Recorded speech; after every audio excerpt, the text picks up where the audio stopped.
What's going on, everyone? Welcome back to the Weekly Cheese. It's the Week 8 pregame preview edition of the Weekly Cheese. The Packers have a short turnaround as they're taking on the undefeated Arizona Cardinals on Thursday Night Football. It should be a great game. A lot to get into. COVID has infiltrated the Green Bay Packers locker room, taking away some of the Packers' most important pieces on both sides of the ball. Don't go anywhere. Stick around, because we're about to get into everything you need to know going into Thursday night's matchup right here on the Weekly Cheese. Super Bowl, Super Bowl, Super Bowl, Super Bowl, Super Bowl, Super Bowl, Super Bowl, Super Bowl. Green Bay Packers. Super Bowl.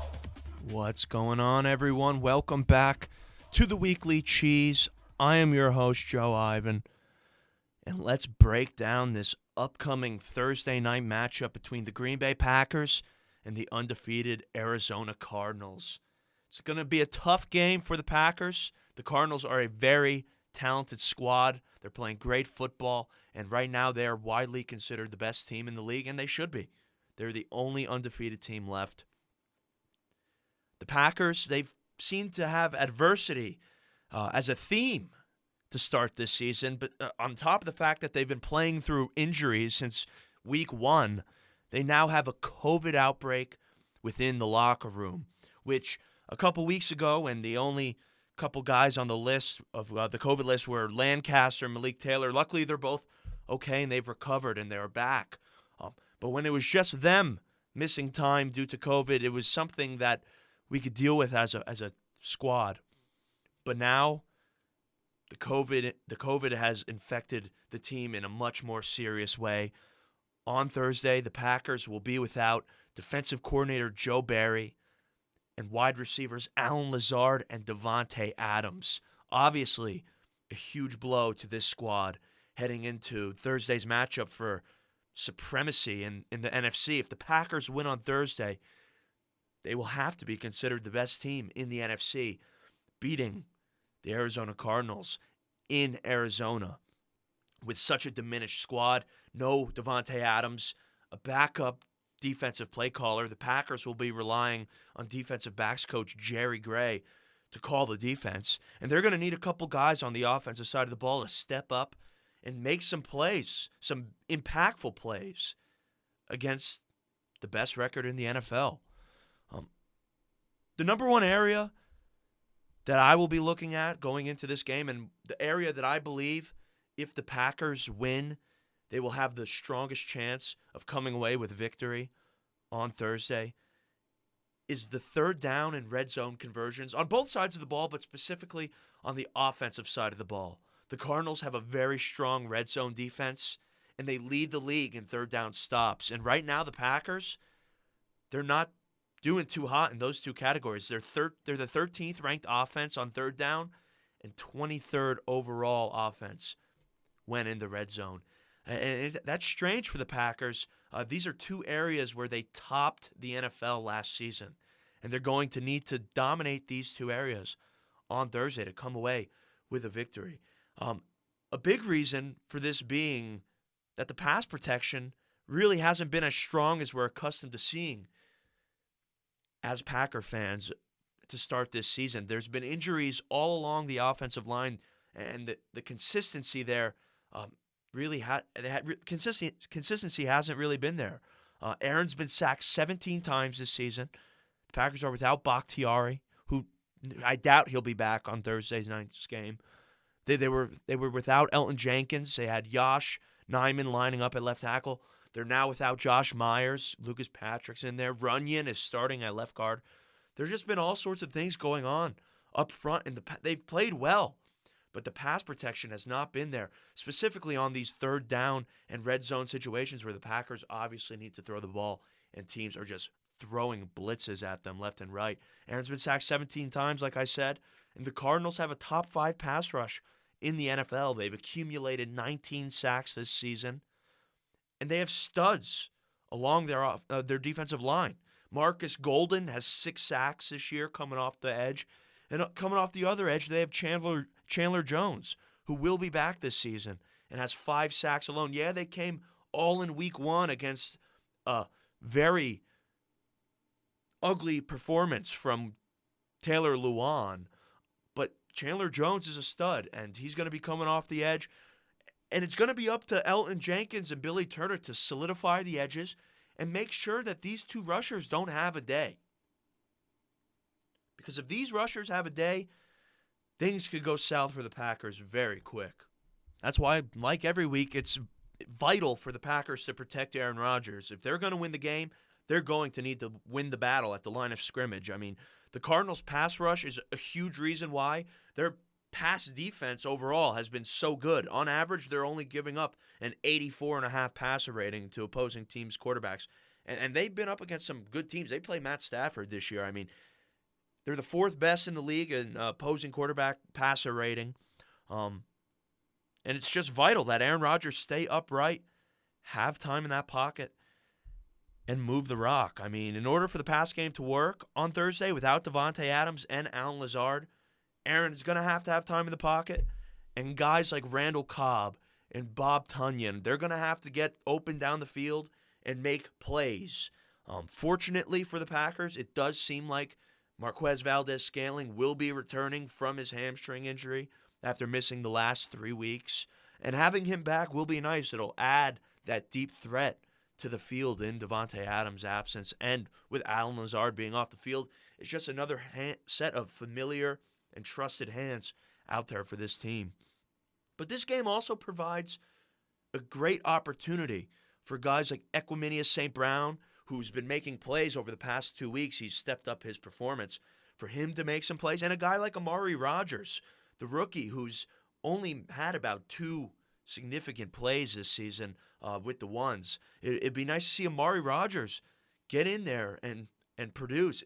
I mean, the Packers are going to need for at least one of these guys, if not both, to make a play on Thursday, to move the ball, move the chains, and score some points with Aaron Rodgers' favorite weapon and trusted set of Allen Lazard hands, who you saw last week had 5 receptions and 60 yards on 1 drive alone, scoring a touchdown right before the half. Davante Adams and Allen Lazard are irreplaceable for this Matt LaFleur offense and this Packers team. So other guys are going to need to step up big, and I'm excited to see if they do. But unlike Sunday's matchup with the football team, on Thursday, the Packers, I believe, are going to have a run-heavy approach. The running attack must produce. The Cardinals are giving up 5 yards per carry, which is, I believe, the 2nd worst in the league.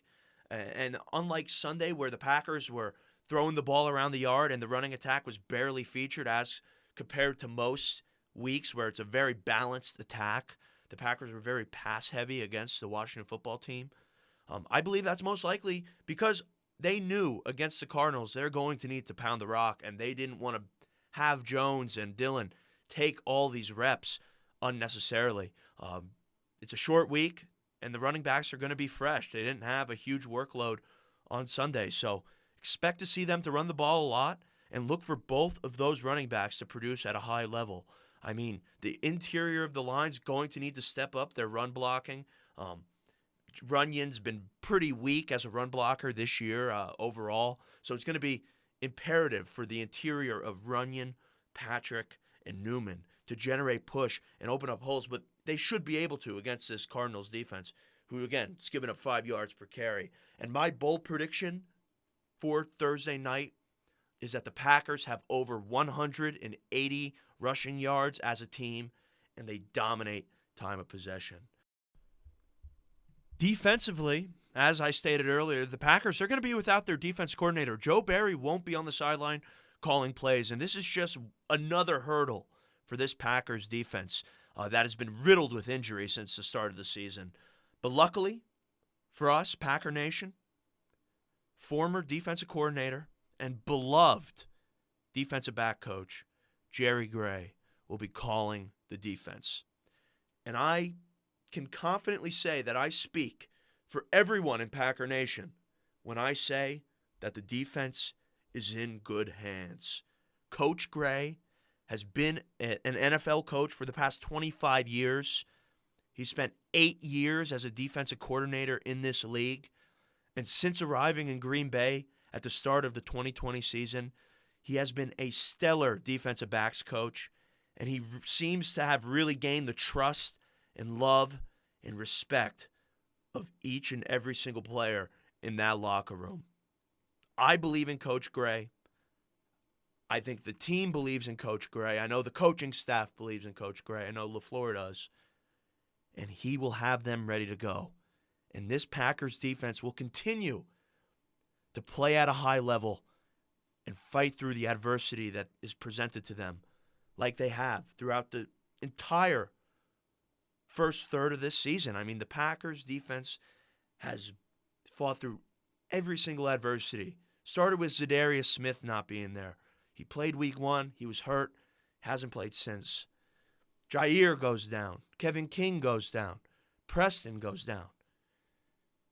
But thanks to the play of guys like Devondre Campbell, who stepped up when the Packers needed a middle linebacker, who like Rashawn Gary, who's been playing lights out this season, like Rasul Douglas, coming off the streets, 3 weeks with the Packers, starting 50 snaps last week, playing at such a high level, the highest graded defender on the Packers against the football team.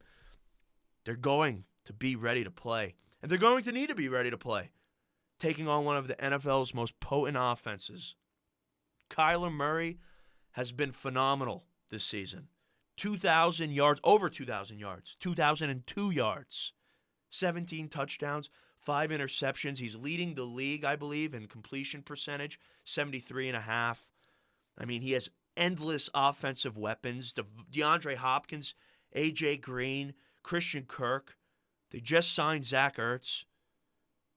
They have 2 solid running backs. I mean, the secondary is going to have. They're going to have their best game of the year. Hopkins might be a game-time decision, and hopefully he's sidelined. That would be nice if both of our number 1 receivers were down. Sort of even the playing field there, but can't think like that. The Packers are preparing as if DeAndre Hopkins will be on the field. And if he does play, Eric Stokes is up for his biggest challenge of the season.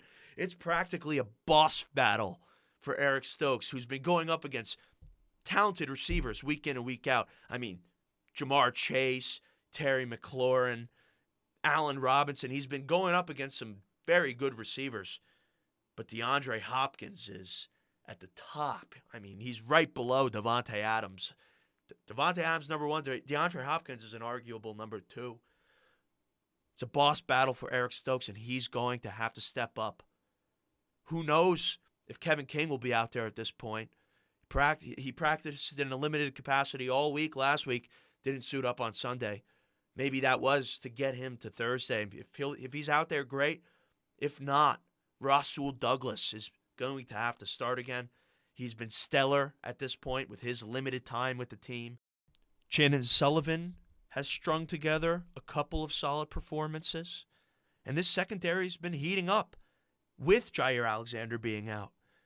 Against all the odds. I thought for sure with Jair and Kevin King going down, the Packers secondary was going to be a problem. And it seemed to be when Yadam was tasked with the starting role. But Rasul Douglas has been a savior. They've been heating up. And it's all thanks to the play of the edge rushers and the Packers pass rush. The pass rush has been solid this season, and they're going to need to continue to get after the quarterbacks and go after Kyler Murray and contain Kyler Murray. The Cardinals' pass rush has been mediocre as well this season, just like the Packers. Murray's been sacked 16 times, and the Packers' pass rush has been effective, to say the least, despite all the injuries that they've suffered. This season alone, the team has 18 sacks and 130 pressures. Last week, against a very talented Washington football team offensive line, the Packers came away with 4 sacks. Rashawn Gary had 2 sacks last week and has been one of the NFL's most productive pass rushers all year. 35 pressures this season alone. Last season, I believe he had 37 pressures, so he's nearing his season total just 8 games in. And chances are Preston Smith will be good to go.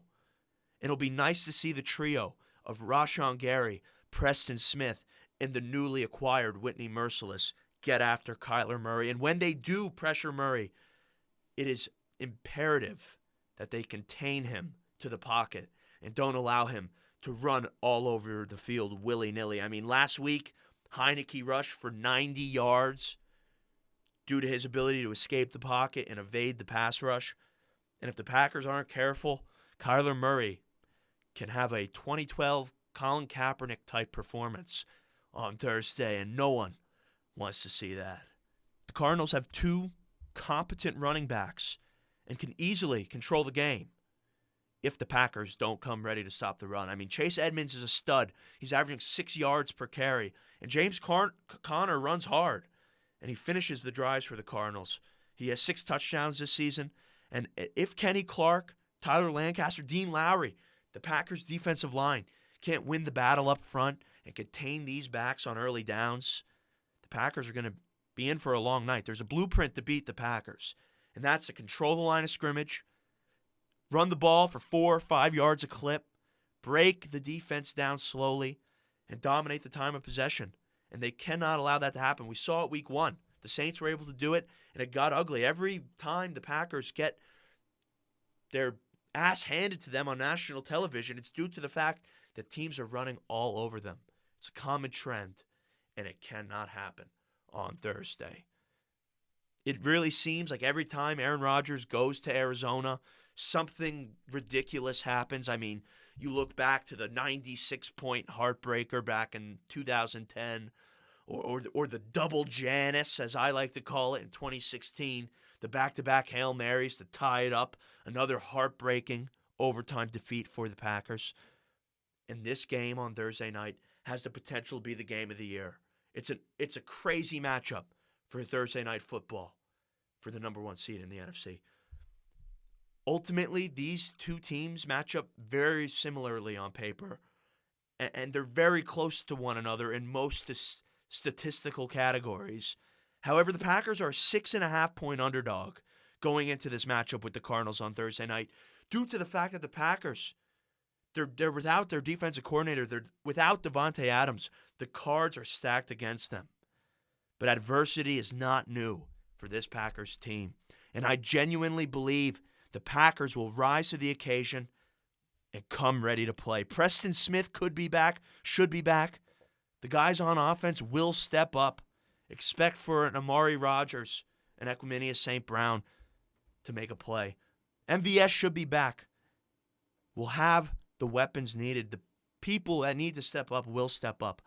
And the Packers will leave Arizona with a hard-fought victory against all the odds, sitting at the very top of the NFC at 7-1. My prediction, the Packers win 31-28 in a glorious victory on the road.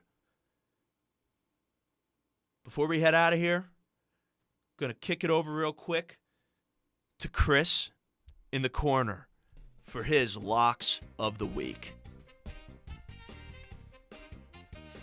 All right, I have to issue a formal apology to all of my fellow cheeseheads. I was on a heater leading up to 2 weeks ago, which brought me on this segment in the first place, and I just made a fool of myself. I had to take last week off because I couldn't even step outside. I was so ashamed, but I've recollected and I've come back guns a-blazing. This will be the first official week of Chris's Corner, so let's start it off properly. Let's do it. I like the Dolphins plus 13.5 against the Bills. Miami is 0-3 at home and 1-2 on the road. They're not great, but they're not totally horrible with Tua on the field, and Jalen Waddle is coming alive. I think the Bills handle the Dolphins, but double-digit spreads are massive for the NFL. However, Josh Allen might have something to say about that, but I'm willing to take the risk. I doubt the Dolphins win, but no doubt they cover. Ride or die, I love a plus sign, especially at home. This means very little for this team, but we're taking the Lions money line against the Eagles. The Eagles average 22 points a game. The Lions average 18. The Lions are dying for a win. I feel like I say this every week, but they really are. And it feels like a Thanksgiving game to me for some reason. I don't know if you agree with me, Joe. I think this will be a really ugly football game in every aspect. And I don't think the Lions can lose anymore. Every game is just a devastating ending. I know I'm not allowed to say that. I'll take the slap on the wrist, but it's just heartbreaking to watch as an unbiased fan. All right, next we're taking the Pats +6 in LA. The Chargers are building a decent home crowd, I guess. It's still weak as hell. The Pats are 2-0 on the road, so I love that. They both average a similar amount of points, believe it or not. But Mac Jones is gaining confidence week by week, and he threw for over 300 yards for the first time last week, and I think, he'll finally be allowed to throw outside the numbers a little bit more, and he'll attack that weaker Chargers defense. Last but not least, our beloved Packers, I'm taking them money line.